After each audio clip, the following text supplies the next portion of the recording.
এই যে তখন থেকে বলে যাচ্ছিস তোর গিন্নি সুন্দরী, তোর গিন্নি সুন্দরী, তোর গিন্নি যে আমার গিন্নির কাছে কিছুই না, বুঝলি? হাসালি রে তুই, হাসালি। আমার গিন্নির রূপের কাছে কি তোর গিন্নির রূপ টিকে? হ্যাঁ, এত কথা বলছিস যে, তুই দেখেছিস কোথায় আমার গিন্নির রূপের ঝলক? দেখিসনি তো, তাই আবোল তাবোল বলছিস।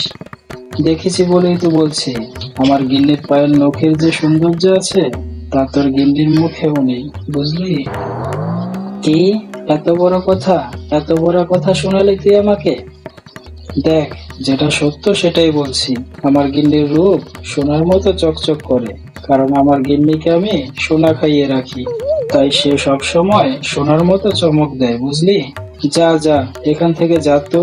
আর ভবিষ্যতে আমার গিন্নির রূপের সাথে কারো তুলনা করতে আসবি না, বুঝলি?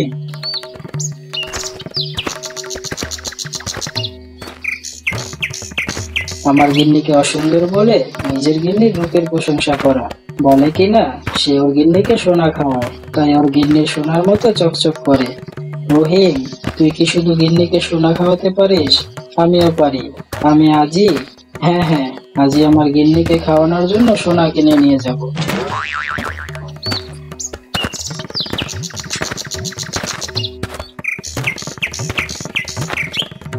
হ্যাঁ গো, এই কোথায় যাচ্ছ এখন? কি গো, সারা শব্দ করছো না যে? কিছু হয়েছে নাকি? চুপ করে আছো তো, থাকো। শোনো, দুপুরে মেয়ে জামাই আসবে, আসার সময় হাট থেকে ভালো মন্দ কিছু কিনে নিয়ে এসো, কেমন? পাগল টাগল হয়ে গেছো নাকি? সেই তখন থেকে ফেল ফেল করে মুখের দিকে তাকিয়ে আছো। ধুর, ভালো লাগে না। আমি গেলাম, তুমি মনে করে এগুলো নিয়ে এসো। এই যা, গিন্নি চলে গেল। গিন্নির মুখের দিকে তাকিয়ে দেখলাম, সত্যিই তো গিন্নির মুখ আগের মতো চকচক করছে না। গিন্নি আর আগের মতো সুন্দর নেই। না, যেভাবেই হোক রহিমের গিন্নির থেকে আমার গিন্নিকে সুন্দর দেখাতেই হবে। যাই যাই, আগে গিয়ে গিন্নির জন্য সোনা কিনে আনি।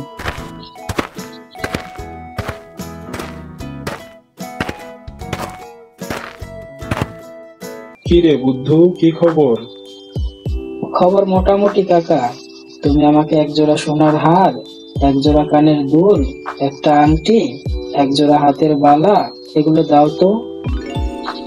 এত কিছু কার জন্য রে? আমার গিন্নির জন্য কাকা, তাড়াতাড়ি দাও তো। ও আচ্ছা, এই নে।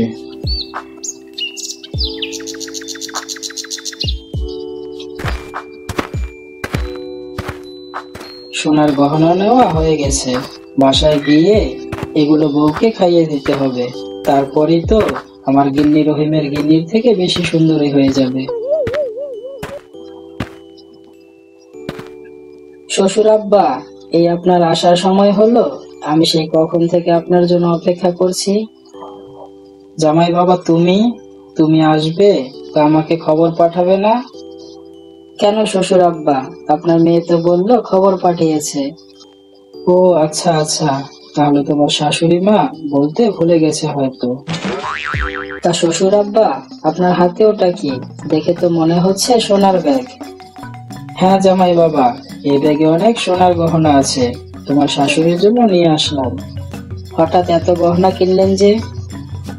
আসলে তোমার শাশুড়ি মায়ের বয়স হয়েছে তো, তাই তোমার শাশুড়ি মা দেখতে কেমন কেমন হয়ে গেছে, আগের মতো সুন্দরী নেই। তাই আমি সোনার গহনা কিনে এনেছি তোমার শাশুড়ি মাকে খাওয়াবো বলে। হ্যাঁ, সোনার গহনা খাওয়াবেন? হ্যাঁ জামাই বাবা। কিন্তু কেন বাবা? তোমার শাশুড়ি মাকে সোনার গহনা খাওয়ালে সে সোনার মতো চকচক করবে, আরো বেশি সুন্দরী হয়ে যাবে। এসব কি আবোল তাবোল বলছেন আপনি? সোনার গহনা খাওয়ালে সোনার মতো চকচক করবে, এসব ভুল ধারণা শ্বশুর মশাই। ভুল নয় জামাই বাবা, এটা সত্যি কথা।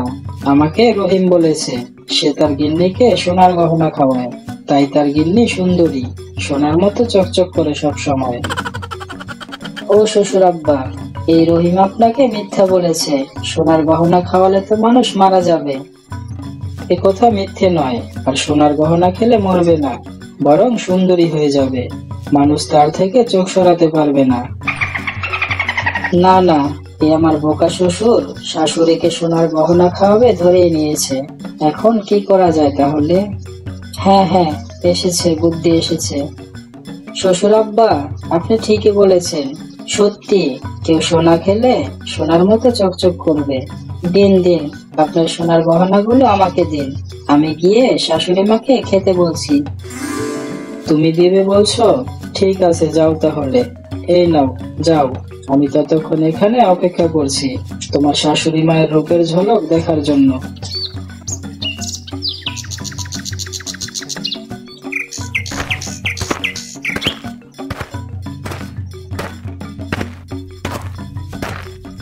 একি একি বাবা, তুমি রান্নাঘরে কেন? তোমার কিছু দরকার? তুমি তো আমাকে ডেকে বলতে পারতে। না মা, তেমন কিছু নয়। আপনার মেয়ে কোথায়? ও, ও তো এক্ষুনি ঘরে গেল। ও আচ্ছা আচ্ছা। শাশুড়ি মা, আপনার জন্য কিছু উপহার আছে। বাবা, জামাই বাবা আবার আমার জন্য উপহার এনেছে। তবে এটা কি ঠিক শুনলাম তো? এই নিন মা, সোনার গহনা।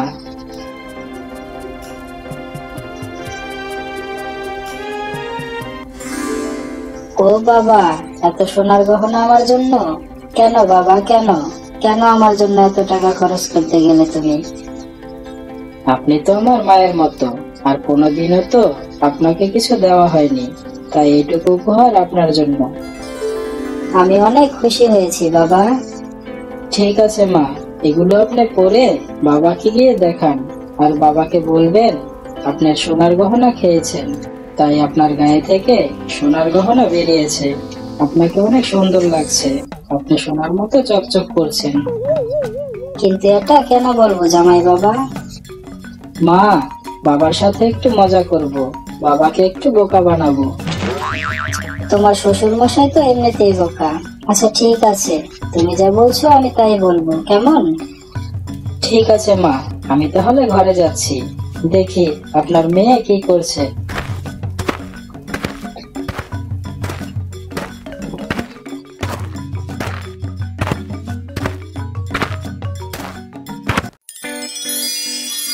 ওরে বাবা রে, আমি তো চোখ রাখতে পারছি না।